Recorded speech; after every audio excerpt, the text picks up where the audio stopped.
Javier Milei, presidente da Argentina, mesmo depois dos bons dados apresentados na relação da inflação do país, pode sofrer um processo de impeachment, muito por conta de uma influência relacionada ao mercado de criptoativos. O que está rolando no país?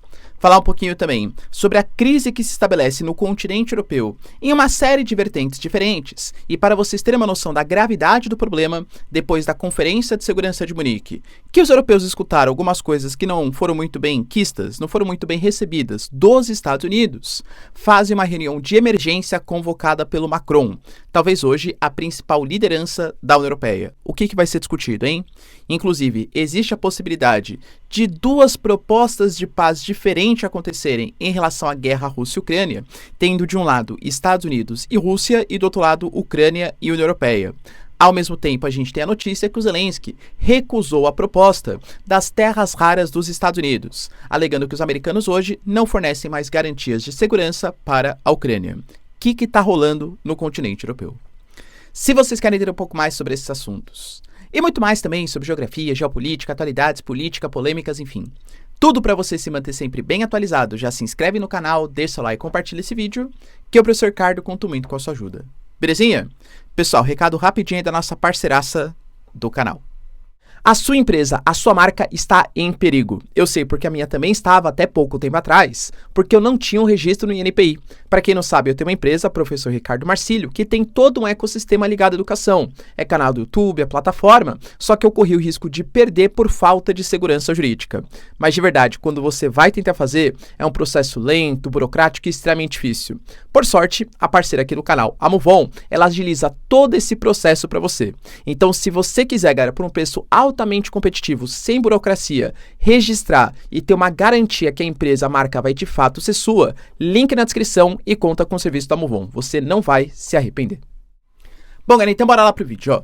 Como eu trouxe para vocês faz 2 dias, se não me engano, eu trouxe para vocês um breve histórico aqui da economia da Argentina pós-governo Milei, em que ele, com o seu chamado Plano Motosserra, em que ele prometia cortar gastos públicos, tirar regulamentações, descongelamento de preços, interferir menos, né, na economia do país, a gente teve um processo inflacionário gigantesco no início do seu governo, muito por conta do fim da política de subsídios do Estado argentino, né? Em que, de fato, a Argentina pagava parte do gás, da eletricidade, da energia e tal, com uma forma, segundo eles, de ajudar os mais pobres, mas esse aumento dos gastos, essa expansão da base monetária, gerava uma série de problemas, como a desconfiança do mercado argentino, impactando, por exemplo, na entrada de capitais, na entrada de dólares e até mesmo um processo inflacionário. O Milei entrou falando que seria um remédio amargo, mas necessário, e pelo menos nos dados relacionados à inflação, de fato isso vem acontecendo.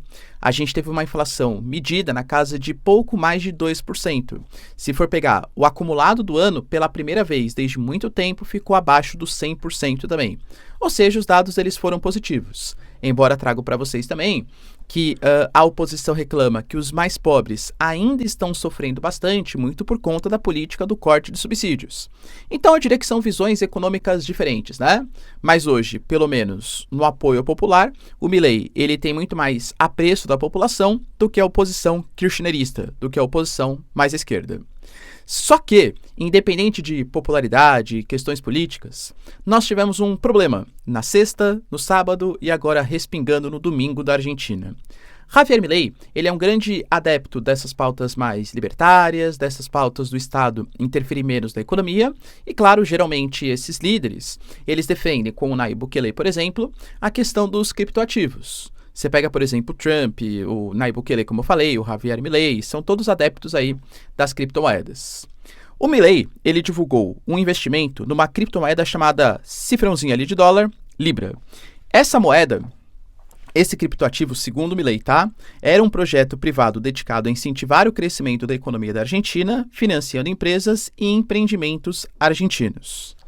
Só que depois começaram uma série de divulgações de especialistas. Eu confesso, cara, que eu não sou um desses especialistas, tá? Gosto ali do assunto, mas não me sinto confortável para falar com tantos detalhes. Mas, aparentemente, não era exatamente um criptoativo que tinha toda essa grandiosidade como Milei pregava. Tanto que, por exemplo, segundo as denúncias que vem acontecendo agora, os donos desse projeto, ele tinha poucas pessoas, concentravam quase 80% dos recursos, sendo que 50% desse criptoativo está na mão de um único indivíduo. Só que quando você tem o presidente da Argentina, divulgando um criptoativo que pode fazer o sucesso da Argentina, é óbvio que até num ataque especulativo, essa moeda vai se valorizar bastante. Depois de um tempo, o Javier Milei falou, não, desculpa, eu na verdade não estava ciente dos detalhes do projeto e depois que eu tomei conhecimento, decidi não continuar difundindo. Só que daí, claro, o criptoativo despencou. Qual é a acusação? Que o Milei, inclusive existem denúncias, tá? Que ele teria se reunido no ano passado, por volta ali de setembro, outubro, com as lideranças desse projeto, que não é um projeto que poderia estar associado a um possível golpe no futuro, vamos colocar assim, tá? E aí, num ataque especulativo, tendo a informação que se o presidente da Argentina divulgasse um criptoativo, claro que ele ia subir bastante, aí depois ele voltaria atrás, o criptoativo já teria descido. Só que os principais líderes do projeto aproveitariam esse topo, né, o valor que chegou a quase $5, que foi um aumento exponencial, venderiam no topo e aí depois, quando tivesse caído, já teria lucrado os seus milhões. Isso é o que a gente chama de rug pull, é um crime associado, né, à especulação financeira. Isso pode acontecer também com ações, com criptoativos, tal. Geralmente quem tem muito poder e uma influência muito grande pode fazer isso. Óbvio que, inclusive, apoiadores do Milei, enfim, começaram a ficar pé da vida. Poxa, mas como assim? O presidente da Argentina, tem uma baita responsabilidade. Ele divulga um criptoativo e depois de um dia, pouco tempo depois, falou que não tinha informações necessárias e fala que não vai mais recomendar? É um pouco estranho. Com grandes poderes vem grandes responsabilidades, né? E por conta disso, a oposição começa a reclamar da atitude do Milei e alega que isso poderia estar associado até mesmo com um crime de privilégio para aqueles que eram donos desse criptoativo. Professor, isso vai de fato acontecer? De novo, não sabemos por quê. Para você ter um processo de impeachment, você tem que ter uma espécie de crime, isso vai ser julgado se foi ou não, e também a questão da popularidade. É muito difícil que um presidente muito popular, mesmo que tenha cometido crime, passe por um processo de impeachment, convenhamos, tá? Será que essa medida criará um ambiente jurídico e também político para o impeachment de Javier Milei? São cenas aí que a gente tem que aguardar dos próximos capítulos. E aí, pessoal, Milei, ele é culpado ou inocente nessa questão? Deixa aí nos comentários. Enquanto isso, galera, temos também uma crise severa se instalando no continente europeu. Isso tem muito a ver com alguns uns fatos que eu fui divulgando com vocês nos vídeos passados e eu quero meio que resumir tudo nesse vídeo de hoje. Por que que a Europa hoje está estagnada? Com França em crise política, com a Alemanha em crise política, com trocas constantes aí de lideranças, renúncias. Eu diria que existem alguns fatores. Primeiro, que é a própria questão da grande dependência energética que os europeus tinham com os russos. Quando começa a guerra Rússia-Ucrânia e as sanções são aplicadas à Rússia, o gás mais barato que sustentava o continente europeu, e energia barata significa preços baixos também, energia mais cara significa preços mais altos, isso começou a ser cortado. A União Europeia teve que, de uma hora para outra, ou voltar a depender do carvão, ou começar a importar dos Estados Unidos o GNL, que é muito mais caro, achar mercados alternativos, fontes alternativas, e isso custa dinheiro. Em um continente que já tem alta burocracia, alta regulamentação, dificuldade de investimentos estrangeiros comparados a outras economias que são mais dinâmicas, então isso acabou, não vou colocar afundando, mas estagnando a economia do continente. Outro ponto importante, o próprio enfraquecimento da OTAN, que acho que assim, depois da Conferência de Segurança de Munique, ficou ainda mais evidente. Os Estados Unidos se pronunciaram no sentido que eles não vão ficar mais colocando como prioridade a defesa do continente europeu, principalmente em países que não respeitam o mínimo de 2% do seu PIB com gastos em defesa, que deveria ser condição básica da OTAN, colocando que hoje existe um investimento prioritário que é a região do Indo-Pacífico, principalmente, claro, para conter os chineses. Então, de uma hora para outra, a União Europeia, a Europa como um todo, que sempre se escorou numa defesa dos Estados Unidos, pode estar se vendo cada vez mais isolada e, de novo, a Europa, pós-Guerra Fria, investiu pouquíssimo em defesa e muito mais em bem-estar social. Não havia mais o inimigo socialista, a União Soviética a ser combatido, pelo menos era o que eles achavam, né? Então, os investimentos militares eles foram deixados de lado. De uma hora para outra, a Europa vai ter que aumentar esses gastos. A gente pode colocar, pessoal, por exemplo, a queda nas relações econômicas com a própria China. Os europeus, durante muito tempo, dependeram quase que exclusivamente quase exagero, né? Mas tiveram seu mercado prioritário a China. Se a China passa por um processo de desaceleração da sua economia, com menor compra, menor venda, isso impacta também o continente europeu. A gente pode colocar a questão tecnológica de alguns setores sensíveis, e talvez o principal caso aqui seja a própria inteligência artificial, em que a gente ouve falar, por exemplo, de Estados Unidos, dos chineses e Europa. Onde que ela está participando dessa discussão, a não ser numa tentativa de regulamentação de tecnologias de outros, seja dos Estados Unidos, seja da China. O Elon Musk, por exemplo, acabou de divulgar que para segunda-feira vai vir uma nova inteligência artificial, o Grok 3º, que vai ser a ferramenta de inteligência artificial mais avançada do mundo. Sim ou não? Não sei, né? Mas são palavras do Elon Musk. E a Europa? Cadê ela nessa discussão? A gente pode colocar, por exemplo, a própria crise demográfica do continente europeu. A Europa, junto com outros países como o Japão, por exemplo, mas a Europa talvez seja o símbolo de um envelhecimento populacional. Então você tem uma dificuldade em ter taxas de fecundidade que sejam de 2 para você manter a população, 2 filhos por mulher em idade fértil, e a população vem envelhecendo. Você reduz o número de mão de obra e você aumenta a população idosa, que depende da aposentadoria da Previdência, só que os países europeus, eles estão muito... a França talvez seja um exemplo, né, de como a população reclama de quando há corte, ou pelo menos mudança no regime previdenciário. Precisa fazer essa reforma da Previdência, segundo os economistas. Só que fazer reformas ou mudanças, isso gera uma baita impopularidade para os governantes. Então, é uma crise demográfica de um envelhecimento populacional da Europa. Outro ponto importante, se a gente for pegar uma possível solução, poderia ser, por exemplo, a atração de imigrantes.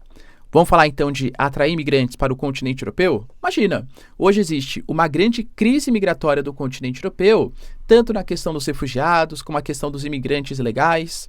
Então hoje, você tentar discutir de suprir essa falta de adultos, essa falta de trabalhadores, atraindo imigrantes, talvez seja uma coisa que não combine mais com o continente europeu. O que a gente percebe hoje é uma tentativa de levantar os muros, não físico necessariamente, mas os muros em relação à contenção dessa imigração.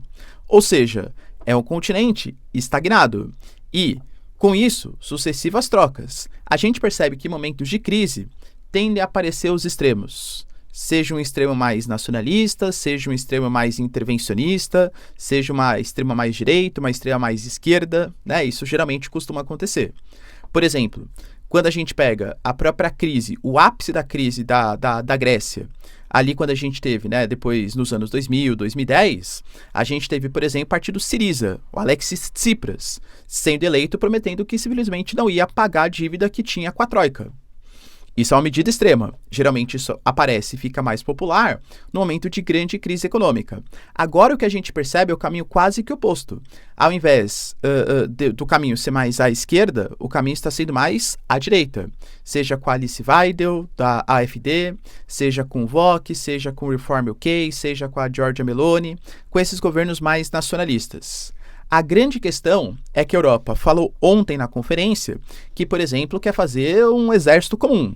O próprio Zelensky colocou que isso seria uma das atitudes prioritárias. Como? Se a Europa está mudando e caminhando para um caminho mais nacionalista, será que há espaço para essa forte integração? Ou será que a solução que os países europeus vão escolher vai ser justamente uma solução nacionalista em detrimento de uma união da União Europeia? Lembrando que a tentativa de formação de um bloco europeu não é de agora.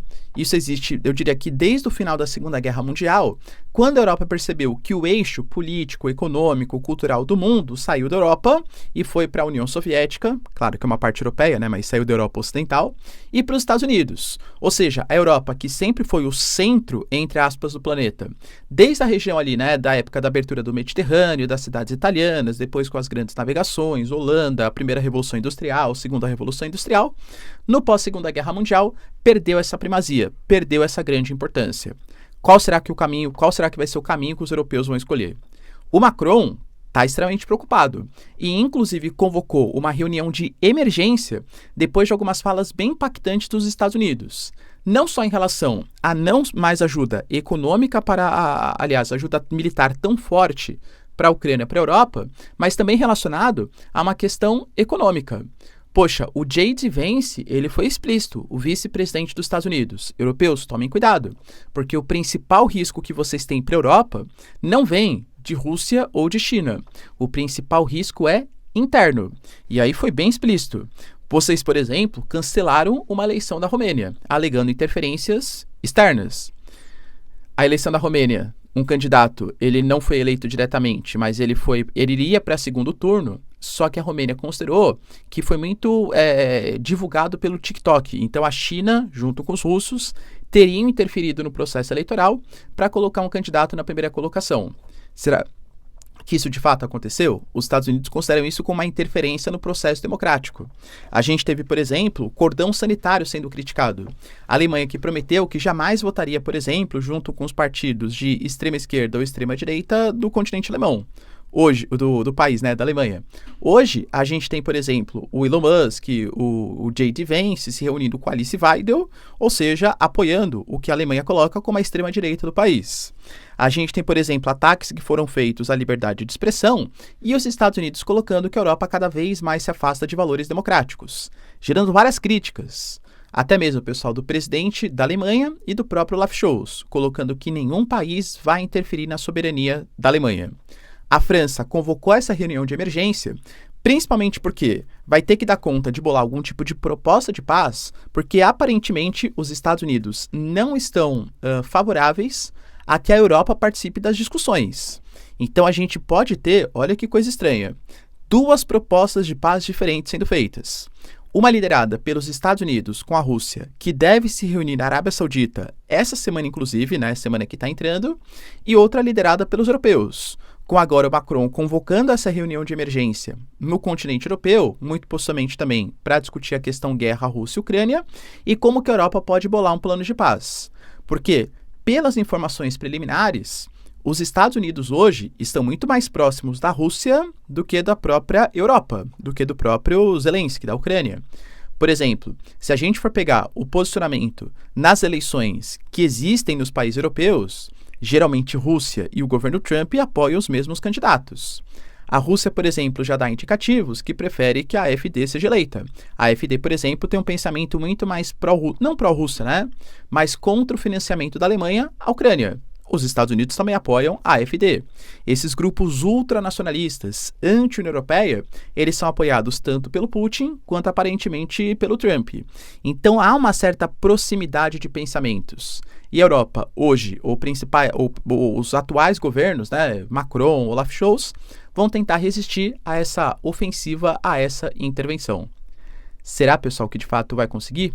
Que será que vai ser essa reunião? Por isso que eu falei, né? Para mim, esse é um dos vídeos assim mais importantes, porque é uma mudança simbólica, em que os Estados Unidos, pelo menos agora com o governo Trump, se mostra muito mais contrário às atuais lideranças europeias do que em qualquer outro momento, pelo menos do passado recente, do continente europeu.